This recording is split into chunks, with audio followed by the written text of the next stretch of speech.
Shalom. It's your brother Kashakwala coming back at you with a lesson in the spirit, giving all glory, honor, and praises to Yahweh Bashim, Yahweh Shai, Bashim, Chakwadash. Double honors to the apostles and elders, great millstone, to rule and teach well. Peace of salutation to the elect 144 first fruit. Alright, so this one is just kind of I guess like a makes you think type lesson. This is something I've been pondering on. As you can see from the title of the lesson, I'm pretty much getting into the realism of the miracles. I'm sure brothers already kind of had this indication or thought about it, but I just wanted to put it on wax and make it, just whatever.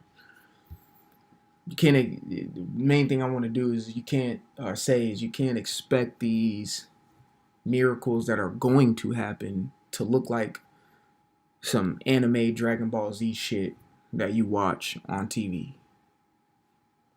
That's how I'm gonna put it, blunt and blank, and just like that. It's not gonna be like these fucking animes and cartoons or shit. Even some of the things that we see on with real actors on movies, because that's CGI. Now it's gonna be like a realistic thing, and sometimes, how can I best put this? For bros who watch sports, and you see an individual do a miraculous thing on the court, that is, in a sense, a form of a miracle, to be honest with you. Just to keep it real. There's not a lot of people on the planet Earth that can do a through the legs 360 dunk. That's a miraculous thing that you saw before your eyes. Like, whoa, what the fuck? You see what I'm saying? It's like, damn. That's the best way I can put it, because we haven't yet seen, like, of course we've seen miracles. I'll say, shoot, the prophecies in itself coming to pass is like a miracle. It's like, because it's far-fetched to a lot of people that don't have a keen spiritual eye to things. So that's a perfect way to say it. It's not going to be,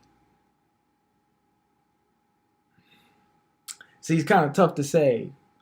Maybe another brother could do a follow-up lesson to this and maybe explain it better than I can, but the miracles that we're about to do,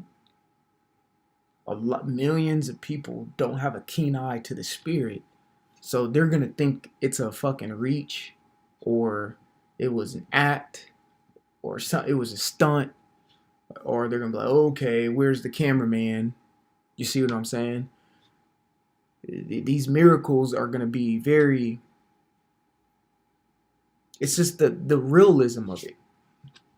We live in a realistic world. You know what I'm saying?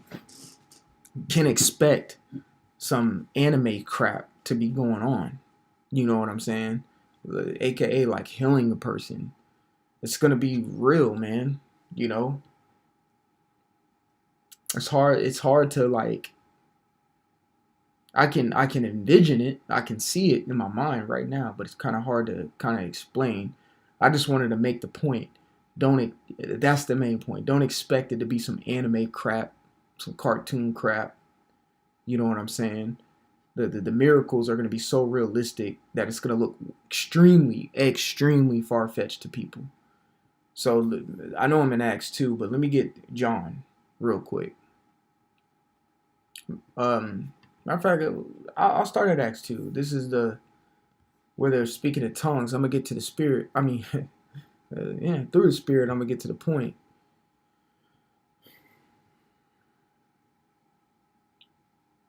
All right. This is Acts chapter 2 and 5. This is when the spirit came on them like a fire.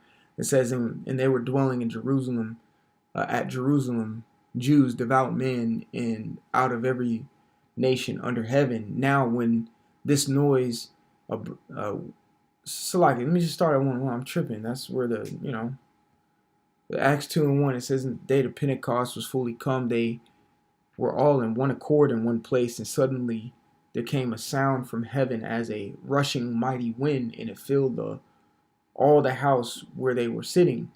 And there appeared unto them cloven tongues like as a fire, and it set upon each of them, and they were filled with the Holy Spirit, and they began to speak with other tongues as the Spirit gave them utterance. So imagine today, this is a good realistic miracle. I say realistic because I'm trying to paint it in our time right now. Because when people read the Bible, they just think it's all fairy tale crap, and it's not fairy tale crap. This stuff is that really historical accounts that actually happened. Okay, it's like I just did a lesson on the movie Napoleon, and one fact about Napoleon, which people even to this very day will think is far fetched, is how I think he went over to Italy and they surrendered without no casualties on both sides. They just surrendered. In war, that's not common. So in a sense of this, I'm speaking how this is being explained. I'm speaking English.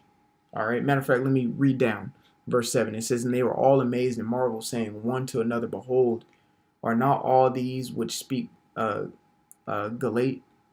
Galileans? And now hear every man in our own tongue wherein we were born, the Parthians, Medes, the Elamites, and the dwellers in the Mesopotamia, and in Judea, and Cappadocia, and Pontus, and Asia." All right. So pretty much, it's like if someone from China were listening to my video right now, but I'm speaking English right now. And when they play my video, I'm speaking perfect Chinese. That's what this miracle was. To a carnal eye, ears, and mouth that can't understand the Spirit, they wouldn't know what everyone would be marveling at. So they would think it's a reach. And that's what we're going to experience in this day and age. All these carnal ass motherfuckers out here who don't know nothing about the Spirit. Matter of fact, let me get this precept real quick. All right. I like pulling this precept out. So again, back to what all these little peons. I wonder what the word is for a group of peons. like for a group of rats is mischief. I wonder what the word for a group of peons is. All these peons out here, okay, are going to look at us doing miracles as like a reach. All right, because they don't even acknowledge the Lord anyway. This is 2 Ezra chapter 9 and 10. It says, For such as in their life have received benefits and have not known me. So their whole life they've received these benefits. What makes and have not known the Lord, meaning have not thanked the Lord, acknowledged the Lord. Shit, a lot of them don't even acknowledge that he exists, but yet they receive all these benefits that the Lord has laid out on the planet Earth, and give no credence or knowledge or nothing acknowledgement to the Lord. Those people are gonna talk the same shit when we start doing miracles. Okay? They're gonna go, oh, that's CGI, or oh, that's fake, or okay, where's the edit? You see what I'm saying? Where's the edit? Because I believe a brother is gonna do a miracle and it's gonna get posted online. And I think that's another form of how the famine of the word is gonna come, because they're just gonna shut the shit down because they don't want people to see it. But there are millions out there who do have a keen spiritual eye that the Lord has sealed to be a part of the elect, who are going to see that and be like, nah, we in a time. The Lord is doing something right now, and he's making his prophets and he's making his men do miracles. But don't think these miracles that we're about to do is going to be on some Dragon Ball Z shit. You see what I'm saying? It's going to look extremely realistic. Extremely realistic. Don't think it's about to be on this crap. Okay? It's going to be extremely realistic. Okay? Shit. It might even like what? You know what I'm saying? To some of us bros, like, damn, what the hell just happened, man? Like what? Damn. You know? It's gonna have us kind of like, damn. Just like how we're about to read in the third in the Acts 3:1 right now. Let's read it. It's a word called wonder and a word called marvel. All right, which the word wonder and marvel are synonyms of one another, which both mean like an astonishment. Which sometimes an astonishment is in a sense a form of confusion. Like, damn, what just happened? Trying to comprehend.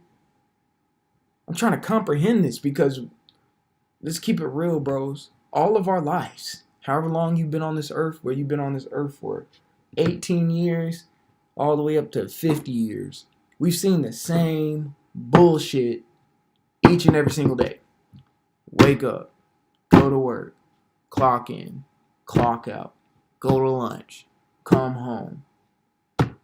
If you got a rib, hey to your rib, see your kids, go walk the dog, go take the trash out, go clean the dishes. You know, shit, real talk, do what we're doing what I'm doing right now. Do a lesson, read the good book, all right? Repeat, you know, wash, rinse, repeat. Been seeing the same shit every day, and then when something that extremely spiritual happens, we are gonna be like, bro, what? Well, hold on, man. Hey, even the person who did the miracle is gonna. Did I just do something? Did I? You know, I just. You might just be walking around one day and everything that you're thinking just starts to manifest. You know, someone cut you off while you're driving. Man, look at this dude, man. I hope something happens to this guy. He didn't have to do that. He was rude. You know, you may be in a Kroger or something, I don't know, a grocery store. The guy just cuts you off and curses you out for no reason. You know what I mean? What the fuck, man? You know, I hope, you know, in your mind, you might, I hope something happens to him. Next you know, his card declines. And then he tries to, in this, a demonic spirit jumps on him. He tries to steal it. He goes, runs outside and gets hit by a car. All in within a minute or two.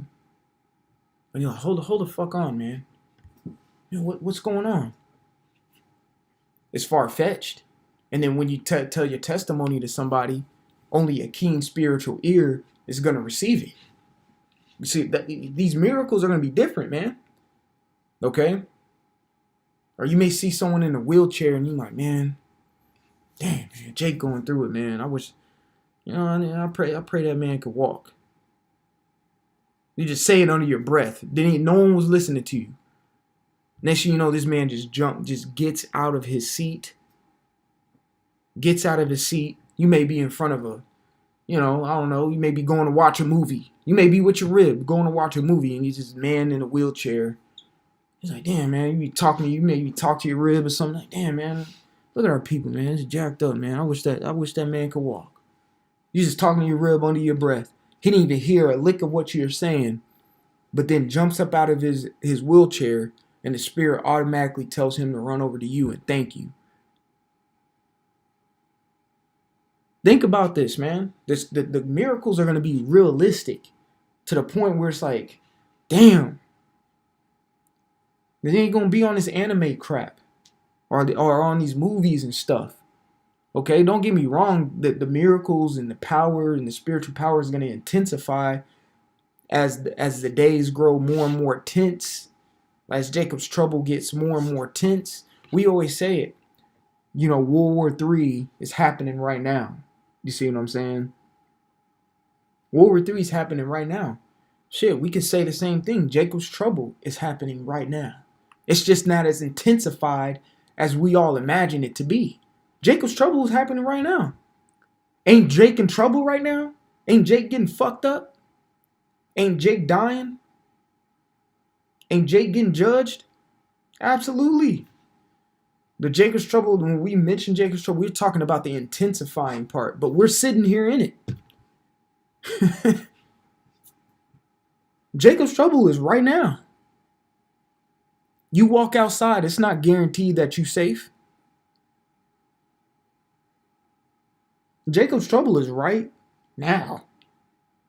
Think about that. These miracles are happening right now. Everything is just going to intensify. So yes, we're going to come to the point where brother's going to be teleporting and flying, shooting beams out there. Yes, we're going to get to that point. But even that stuff is going to look extremely realistic. Not on some anime crap or some movie stuff that we be seeing. It's going to look real, man. We've never seen,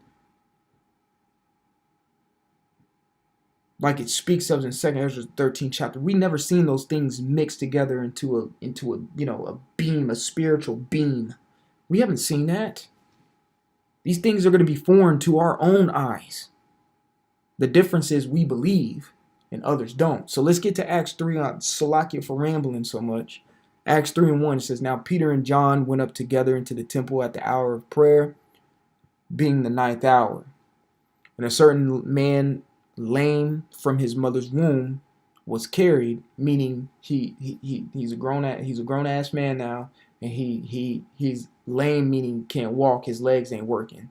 He's been that way since birth. That's what it's saying. It says, whom they laid daily at the gate of the temple, which is called Beautiful, to ask alms of them that entered into the temple. Who seeing Peter and John about to go into the temple asked in alms. And Peter, fastening his eyes upon him with John, said, look on us. And he gave heed unto them, expecting to receive something of them. Then Peter said, silver and gold have I none, but such as I have give I thee. The name of Yahushua HaMashiach of Nazareth, rise up and walk. And he took him by the right hand and lifted him up, and immediately his feet and ankle bones received strength. And he, leaping up, stood and walked, and entered with them into the temple, walking and leaping and praising God. And all the people saw him walking and praising God. And they knew that it was he which sat for alms at the beautiful gate of the temple. And they were filled with wonder and amazement at which had happened unto him. Wonder and amazement. That's why I said wonder is astonishment. Like, matter of fact, let me just get it real quick. Wander. All right. The verb. Because they're wandering and they're actually physically doing this. So we have to get the verb of it. All right. Not the noun. We're getting the verb. It says to be astonished. Admire. When you go into admire, it's almost like a desire or a longing for, which goes into a love for something. It says make wonderful. It says magnify. Okay? It says entertain some doubt or curiosity. All right, so that's why I said sometimes it could be a little confusing. Like, hold on, man, what the fuck just happened? That's what people were kind of being like. Man, what the hell just happened, man? I see this dude every day on these steps, begging for something, and now he's walking in here with me. I done seen this man sit on this step for 25 years, man. I seen his legs. They look crippled and decrepit. And now they're full, like this man squatted 300 pounds 15 times. What is going on? All right.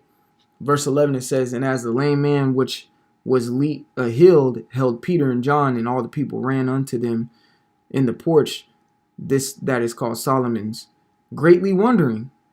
Right. Again, astonished, like almost exercising a doubt, It says, and when Peter saw it, he answered unto the people, ye men of Israel, ye marvel ye at this? Or why look ye so earnestly on us? Meaning earnestly, meaning like you're gazing on me. As though by our own power or holiness, we made this man to walk. So it's the same thing here. Peter and John having a keen spiritual eye and just a keen spirit in general, automatically see how these people are looking at him like they're a god. And it's like, no, I'm just a man who received power and giving credit to the power that gave it to me. Don't look at me. Praise Yahweh Bashim Yahushai. Praise Yahushai. All right. I'm not going to read the rest, but pretty much loosely paraphrasing. He said, y'all better praise Yahushai, the same one y'all denied. That's where I'm getting this power from.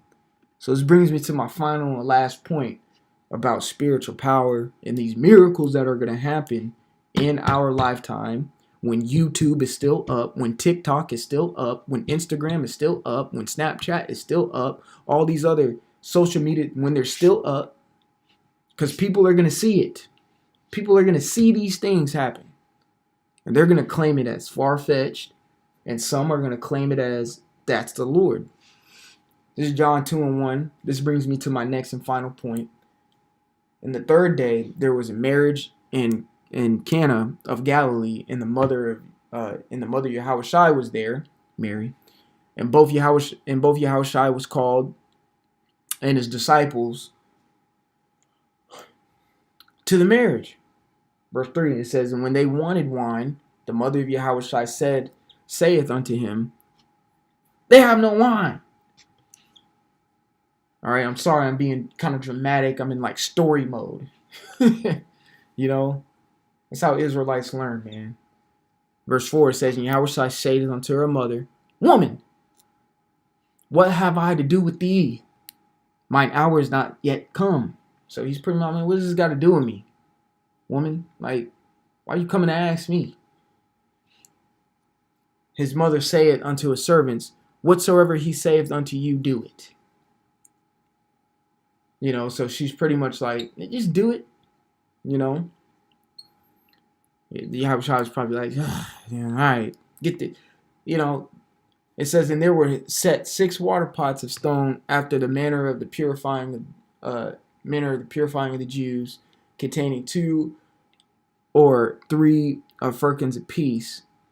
Yahushua saith unto them, he probably saw them water pots. He's like, fine.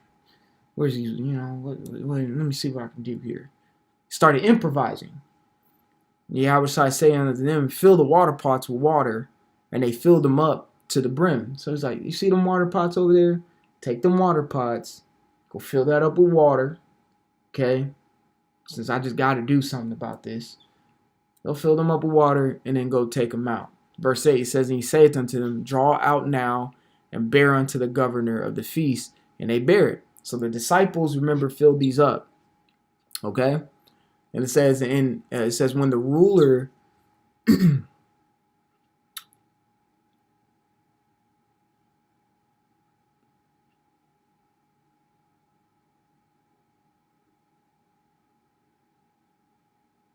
Salakia. It says his mother said unto the servants, whatsoever he saith unto you, do it. Okay? So the servants, you know, so let's keep going. I'm going to have to come back to that, do some study.